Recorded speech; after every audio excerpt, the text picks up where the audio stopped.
Hello students, जैसा कि आपको पता है हमारा चैप्टर नंबर 3 खत्म हो चुका है और उसके बाद में हमारी जो फर्स्ट यूनिट है जिसमें चैप्टर नंबर 1, 2, 3 एंड 4 हमें पढ़ने थे, उसका लास्ट चैप्टर बचता है हमारे पास चैप्टर नंबर 4 जिसका नाम है विद्युत धारिता, इलेक्ट्रिक कैपेसिटेंस। तो विद्यार्थियों, आप अभी तक ये देख चुके थे चैप्टर नंबर फर्स्ट में हमने एक स्थिर आवेश लिया, उसके कारण जो विद्युत क्षेत्र उत्पन्न हो रहा था उसके बारे में हमने चर्चा की थी। चैप्टर नंबर 2 में हमने क्या है गाउस का नियम पढ़ा और उसके जो अनुप्रयोग थे वो हमने पढ़े थे। चैप्टर नंबर 3 में हमने विद्युत क्षेत्र को एक अदिश राशि जिसे हम विभव कहते हैं के रूप में परिभाषित किया और उसके बारे में पढ़ा था। अब चैप्टर नंबर 4 में आप पढ़ेंगे कि किसी भी जो हमने चैप्टर नंबर 3 में लास्ट में पढ़ा था ना कि विद्युत क्षेत्र में स्थितिज ऊर्जा कैसे हम कैलकुलेट करते हैं, तो उस स्थितिज ऊर्जा का कहाँ काम आता है, वह स्थितिज ऊर्जा किस प्रकार से किसी विद्युत जो युक्ति होगी उसमें कहां पर स्थित होगी और वो क्या काम करती है, वो हम चैप्टर नंबर 4 में पढ़ेंगे। यहाँ जिसे कहेंगे हम विद्युत धारिता, विद्युत को धारण करने की क्षमता भी कहते हैं इसे हम। लेकिन इससे पहले हम कुछ एक कॉन्सेप्ट हैं वो क्लियर कर लेते हैं। तो सबसे पहला कॉन्सेप्ट है हमारे पास में चालक पदार्थ और विद्युत रोधी पदार्थ या फिर पराविद्युत पदार्थ क्या होते हैं। तो सबसे पहली चीज तो हम पढ़ेंगे इसमें चालक पदार्थ क्या होता है। चालक पदार्थ तो क्या होते हैं चालक पदार्थ, आपने 9th-10th में भी पढ़ा है। चालक पदार्थ वे पदार्थ होते हैं जिनमें विद्युत धारा का चालन आसानी से हो जाता है, ये चालक पदार्थ होते हैं। इसका रीजन क्या होता है, इसका रीजन होता है कि जब हम कोई भी पदार्थ लेते हैं, ये हमारे पास में एक मैटर है, एक पदार्थ है और हमें पता है ये किससे मिलकर के बना होता है, अणुओं से। किससे मिलकर के बनता है, अणुओं से, और अणु बनते हैं परमाणुओं से। तो हमें ये पता चला कि ये पदार्थ परमाणुओं से मिलकर के बना है। और आपको पता है कि एक परमाणु में क्या होता है कि एक परमाणु के केंद्र पर होता है नाभिक और उसके चारों तरफ कक्षकों में इलेक्ट्रॉन चक्रण करते रहते हैं। इस तरह से इलेक्ट्रॉन चक्रण करते रहेंगे इन कक्षकों में।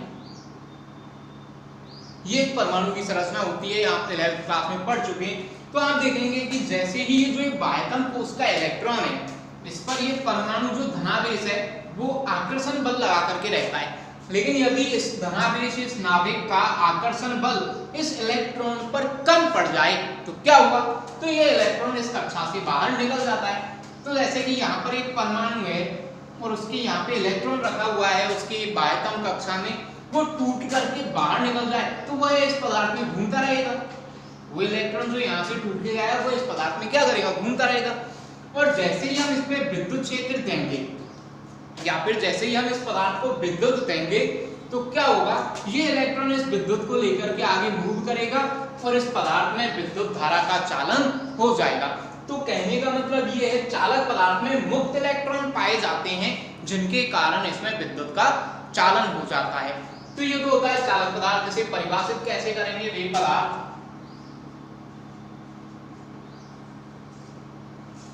जिनमें हैं, तो ये चालक पदार्थ होते हैं जिनमें विद्युत धारा का चालन आसानी से हो जाता है, जिनमें मुक्त इलेक्ट्रॉन पाए जाते हैं।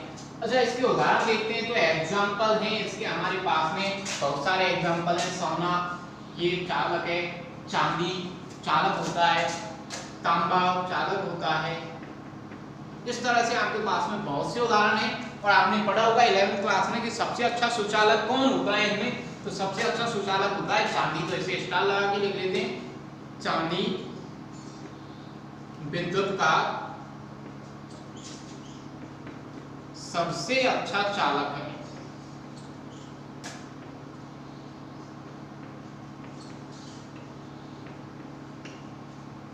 तो ये तो बात हुई चालक पदार्थों की। अब बात करते हैं हम कुचालक पदार्थ या फिर विद्युत रोधी पदार्थ। तो दूसरे प्रकार के पदार्थ होंगे हमारे पास में कुचालक पदार्थ। इनका दूसरा नाम भी होता है विद्युत रोधी पदार्थ। तो ये कौन से पदार्थ होंगे, वे पदार्थ जिनमें विद्युत धारा का चालन नहीं हो पाता है, अर्थात जिनमें मुक्त इलेक्ट्रॉन नहीं मिलते हैं। कभी कभी क्या होता है कि जो हमारे पास में नाभिक होता है उसका अपने बाह्यतम कोश के इलेक्ट्रॉन पर आकर्षण बल इतना प्रबल होता है कि इसे अपनी इस कक्षा से बाहर जाने ही नहीं देता। अब जब ये इलेक्ट्रॉन यहाँ से बाहर नहीं निकलेगा तो हमें जो पदार्थ ले रहे हैं हम क्या उसमें मुक्त इलेक्ट्रॉन मिल जाएंगे? नहीं मिलेंगे। और जब मुक्त इलेक्ट्रॉन नहीं मिलेंगे तो हम इसको विद्युत धारा देंगे तो सही, लेकिन उस विद्युत धारा को आगे लेकर के कौन जाएगा? कोई है ही नहीं वहां पर विद्युत धारा को आगे लेकर जाने वाला। तो इस कंडीशन में इसमें विद्युत धारा का चालन नहीं होगा। और इस तरह से जब इलेक्ट्रॉन नाभिक के साथ में बंधा हुआ होता है तो इसे कहते हैं बद्ध इलेक्ट्रॉन। तो आप कह सकते हो कि कुचालक पदार्थों में बद्ध इलेक्ट्रॉन पाए जाते हैं जिनके कारण इसमें विद्युत धारा का चालन नहीं हो पाता है। तो इसको कैसे परिभाषित करेंगे हम? वे पदार्थ जिनमें विद्युत धारा का चालन, इनके उदाहरण है लकड़ी, एबोनाइट, रबर, ये सब कुचालक पदार्थों के उदाहरण होते हैं। तो ये जो पहले हमारा कॉन्सेप्ट था सुचालक पदार्थ और कुचालक पदार्थ या चालक और कुचालक पदार्थ, ये कंप्लीट होता है। अब हमारे पास में जो दूसरा कॉन्सेप्ट है वो है परावैद्युत पदार्थ। तो देखिए परावैद्युत पदार्थ क्या होते हैं?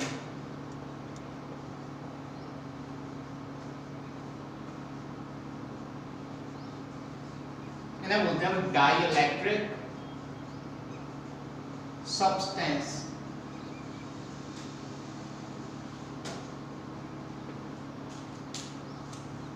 तो अभी हमने पढ़ा था चालक पदार्थ और कुचालक या विद्युत रोधी पदार्थ। अब ये जो होते हैं परावैद्युत पदार्थ, ये क्या होते हैं? यदि हम इन परावैद्युत पदार्थों को डायरेक्ट अपने हाथ में लें और इनमें जब विद्युत धारा प्रवाहित करें तो इनमें विद्युत धारा प्रवाहित नहीं हो पाती है, तो इन्हें हम कुचालक पदार्थ कह सकते हैं। लेकिन जैसे ही हम इन पदार्थों को ले जाकर के बाह्य विद्युत क्षेत्र में रखेंगे तो उस बाह्य विद्युत क्षेत्र के प्रभाव में इनमें कुछ ऐसा होगा कि ये विद्युत क्षेत्र प्रवाहित करने लग जाते हैं या फिर विद्युत धारा का प्रवाह दर्शाने लग जाते हैं। तो पहले हमने देखा कि ये डस्टर है, इसमें हमने विद्युत धारा भेजी, इसमें नहीं गई या फिर विद्युत धारा का प्रवाह नहीं हुआ। उसके बाद में हमने इसे विद्युत क्षेत्र में ले जा करके रखा, फिर इसमें विद्युत धारा का चालन करवाया तो ये इसमें विद्युत धारा आसानी से प्रवाहित होने लगी। तो अब हम जो ये पदार्थ होगा इसे कहेंगे हम परावैद्युत पदार्थ। तो परावैद्युत पदार्थ वे होते हैं जिनमें सामान्य अवस्था में तो विद्युत धारा का चालन नहीं हो पाता है, लेकिन जैसे ही हम इन्हें बाह्य विद्युत क्षेत्र में रखते हैं तो इनमें विद्युत धारा का प्रवाह होने लग जाता है। तो देखिए परावैद्युत पदार्थ की परिभाषा, वे पदार्थ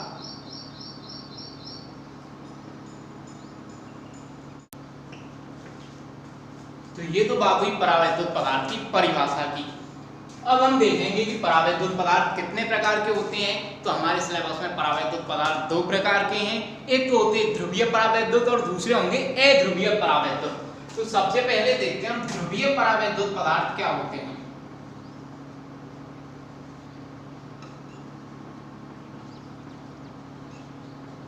ध्रुवीय परावैद्युत पदार्थ, पोलर डाइइलेक्ट्रिक सब्सटेंस। तो ये क्या होंगे? आप देखते हैं कि एक हमारे पास में ये पदार्थ है और इसमें माना कि ये जो पदार्थ है ये है HCl हाइड्रोक्लोरिक अम्ल, और हम देखेंगे इसमें क्या होंगे, HCl के अणु होंगे इसके अंदर, जिसमें एक तरफ होगा हाइड्रोजन और उसके साथ में जुड़ा हुआ होगा क्लोरीन। इस तरह से इसमें ये HCl के अणु भरे पड़े होंगे। अब हम देखेंगे इस जब HCl के अणु को हम देखते हैं तो ये देखिए आप, ये हाइड्रोजन है, ये क्लोरीन है, तो इनमें से कौन विद्युत धनी है कौन विद्युत ऋणी है? तो हम देखेंगे यहाँ पर H+ है और क्लोरीन माइनस है। तो क्या होगा जब इन दोनों के बीच में सहसंयोजक बंध बनेगा, ये एक एक इलेक्ट्रॉन का साझा करेंगे, तो हाइड्रोजन पर आंशिक धनावेश आता है और क्लोरीन पर आंशिक ऋणावेश आता है। तो इस कंडीशन में क्या होगा, आप देख रहे हैं यहाँ पर ये धनावेश और ये ऋणावेश समान मात्रा में आते हैं, मतलब इन दोनों का परिमाण क्या होगा, समान होगा। तो आप देखेंगे यहाँ पर आया आंशिक धनावेश और यहाँ पर आया आंशिक ऋणावेश, इस तरह से एक अत्यल्प दूरी पर रखा हुआ है, तो ये एक द्विध्रुव बन जाता है। द्विध्रुव ऐसे ही तो बनाते थे हम, एक तरफ +q आवेश दूसरी तरफ -q आवेश, और इन दोनों को हम बहुत ही कम दूरी पर या अत्यल्प दूरी पर रखते हैं, तो इस तरह से एक द्विध्रुव बन जाता है। तो ऐसे ही हाइड्रोक्लोरीन के अणु में एक द्विध्रुव बन जाता है। जब आप यहाँ पर देखेंगे इसे, तो जब इनके बीच में एक द्विध्रुव बना हुआ है तो इस पूरे पदार्थ में ऐसे बहुत से द्विध्रुव बनेंगे, क्योंकि आपको पता है एक HCl का अणु तो होगा नहीं, यहाँ पे और भी HCl के अणु होंगे बहुत सारे। तो इस तरह से ये HCl के अणुओं से भरा पड़ा होगा ये पदार्थ, और इसके अंदर इस प्रकार से बहुत से द्विध्रुव बन जाएंगे, जिनमें एक तरफ धनावेश होगा और दूसरी तरफ ऋणावेश होगा, इस तरह से।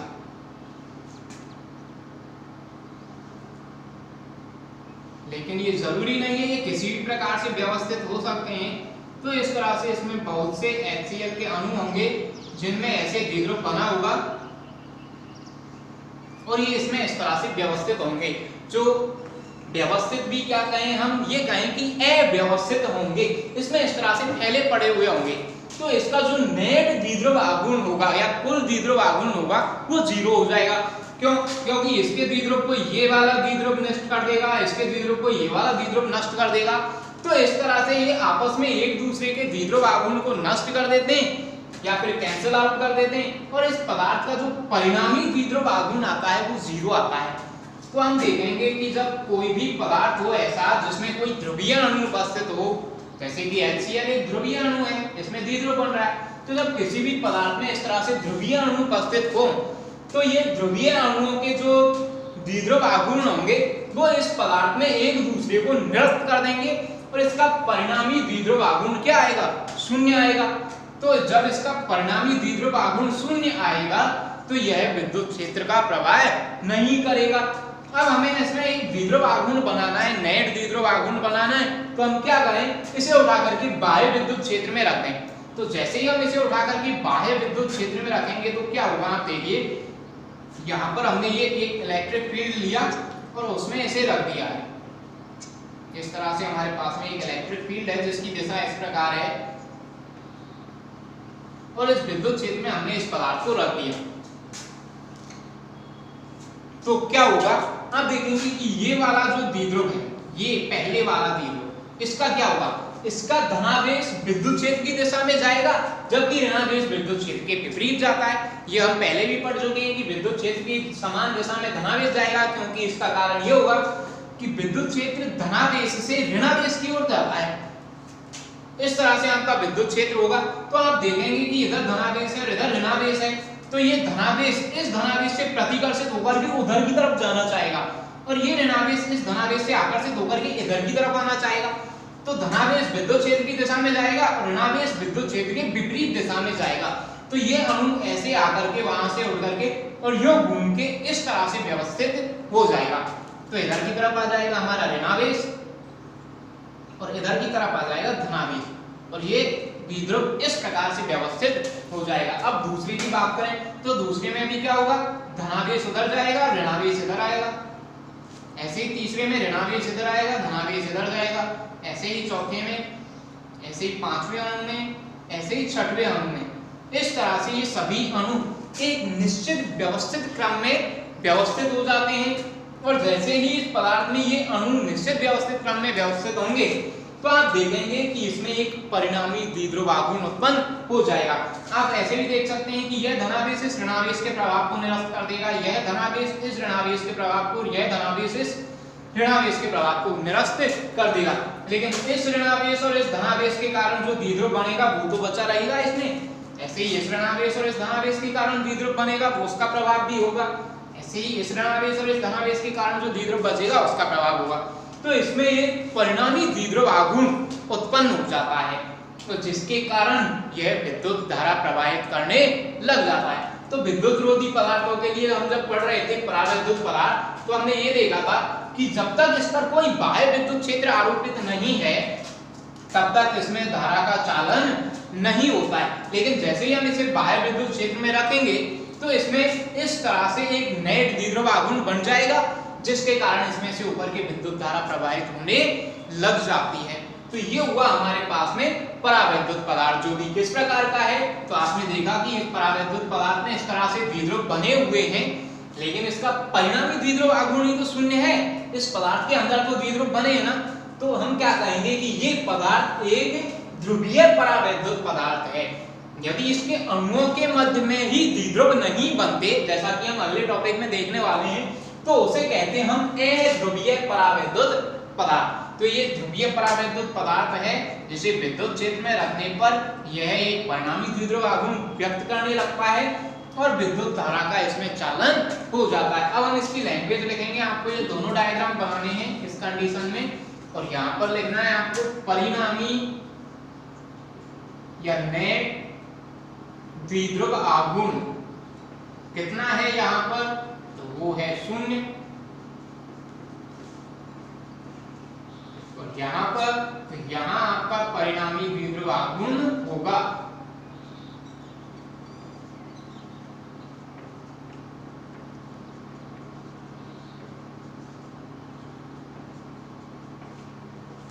तो इस तरह से हम इसे ध्रुवीय परावैद्युत पदार्थ को लिखते हैं, इसकी डेफिनेशन लिखते हैं या फिर इसके बारे में डिटेल लिखेंगे कि जब किसी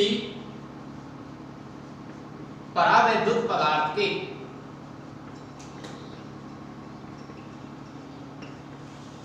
प्रत्येक अणु में एक द्विध्रुव बना हो,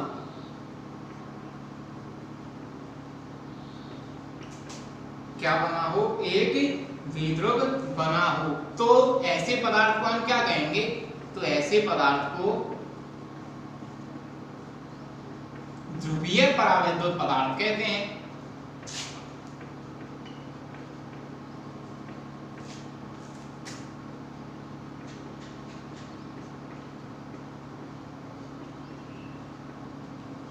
लेकिन हमने देखा कि इसके जो अणु होंगे या फिर ये जो द्विध्रुव होंगे ये अव्यवस्थित होंगे, जिसके कारण इसका परिणामी द्विध्रुव आघूर्ण क्या होगा, 0 होगा। लेकिन इसके द्विध्रुव या इसके अणु या फिर ये कहें कि इसके अणुओं के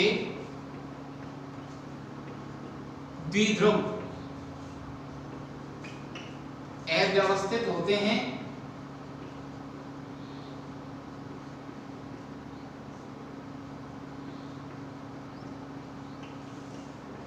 जिसके कारण इनका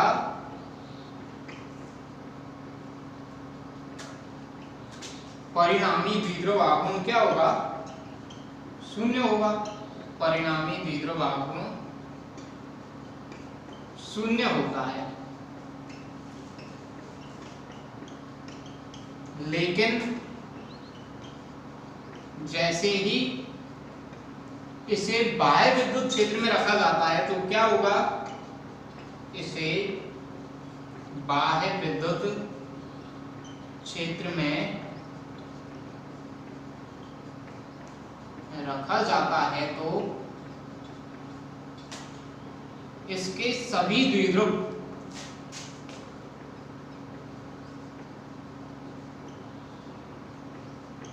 एक निश्चित क्रम में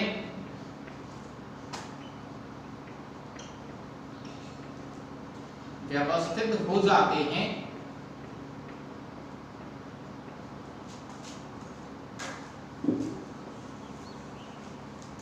ये मैं यहां पर लिख रहा हूं, व्यवस्थित हो जाते हैं, जिससे इसका एक परिणामी द्विध्रुव आघूर्ण होता है।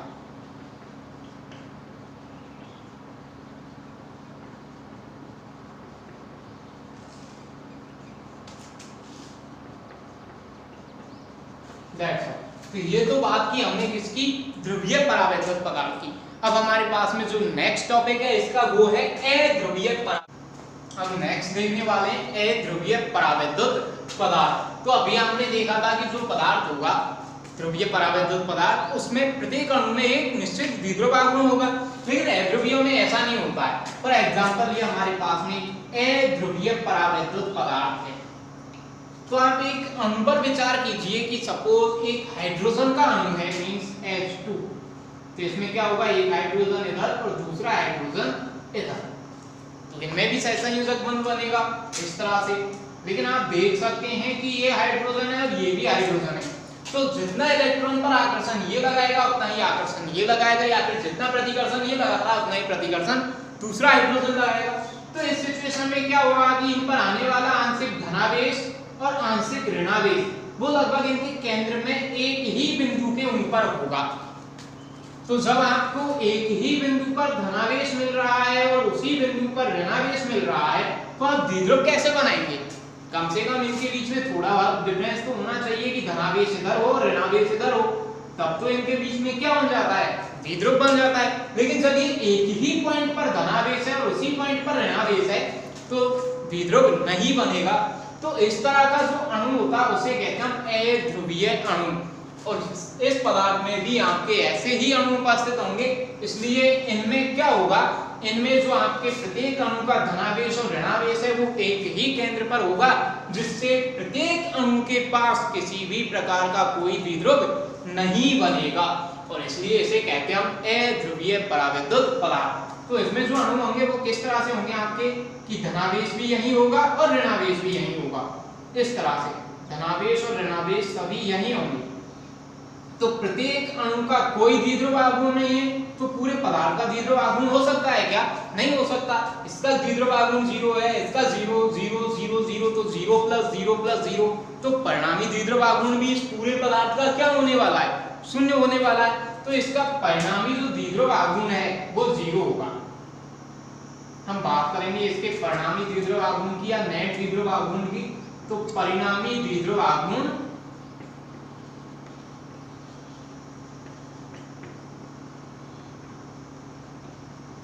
शून्य होगा। अब हम इसे विद्युत क्षेत्र में रखते हैं, किसी बाह्य विद्युत क्षेत्र में। ये हमारे पास में बाह्य विद्युत क्षेत्र है, इसमें हमने इस पदार्थ को रखा तो क्या होगा देखिए स्टूडेंट्स,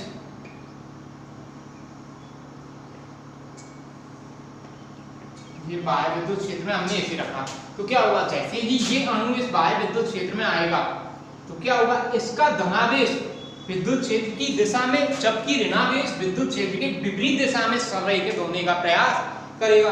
तो धनावेश तो इधर की तरफ भागने लगेगा और ऋणावेश इधर की तरफ भागने लगेगा। तो इस तरह से इसमें एक द्विध्रुव बन जाएगा। ऐसे ही जब दूसरा अणु आएगा तो उसका ऋणावेश इधर और धनावेश इधर। इसी तरह से तीसरे अणु का ऋणावेश इधर और धनावेश इधर, ऋणावेश धनावेश ऋणावेश धनावेश ऋणावेश और धनावेश, ये इस तरह से व्यवस्थित हो जाएंगे।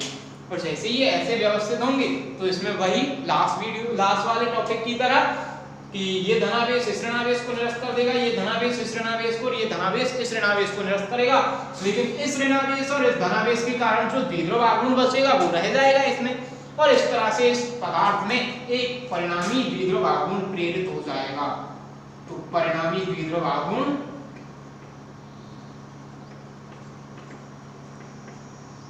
बन जाएगा या प्रेरित हो जाता है।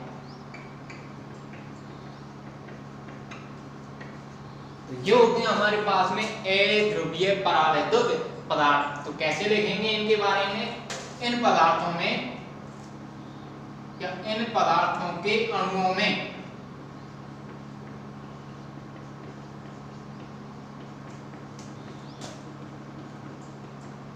आने वाला धनावेश तथा ऋणावेश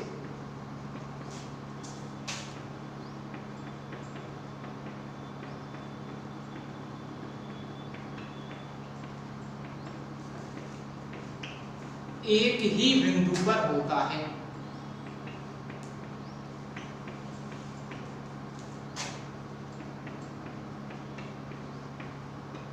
जिसके कारण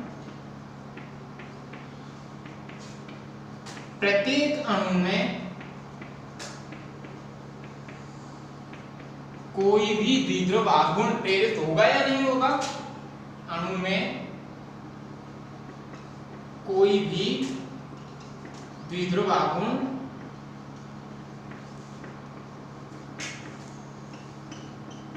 नहीं आएगा। अतः पूरे पदार्थ का नेट द्विध्रुव आघूर्ण क्या आने वाला है, शून्य आने वाला है। नेट द्विध्रुव आघूर्ण शून्य होगा, लेकिन बाह्य विद्युत क्षेत्र की उपस्थिति में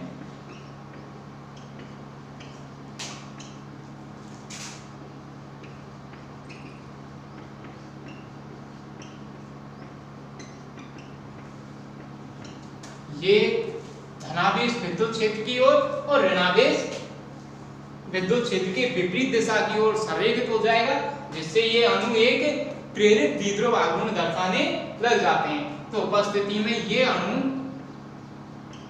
एक प्रेरित द्विध्रुव आघूर्ण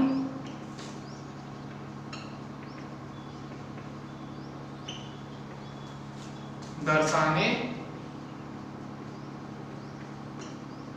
लग जाते हैं,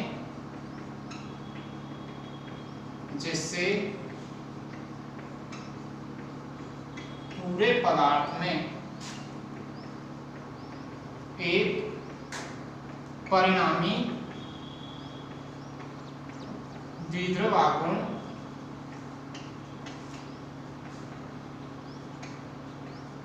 प्रेरित हो जाता है।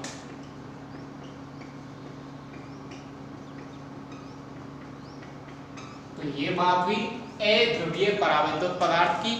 तो इस तरह से हमारा जो परावैद्युत पदार्थों का टॉपिक था वो खत्म होता है। ध्रुवीय परावैद्युत पदार्थ क्या होते हैं और अध्रुवीय परावैद्युत पदार्थ क्या होती हैं। अब एक छोटा सा टॉपिक और है हमारा इसमें ध्रुवण सदिश, वो हम नेक्स्ट वीडियो में देखने वाले हैं और उसी में देखेंगे हम संधारित्र क्या होता है और धारिता क्या होती है, उनकी परिभाषाएं।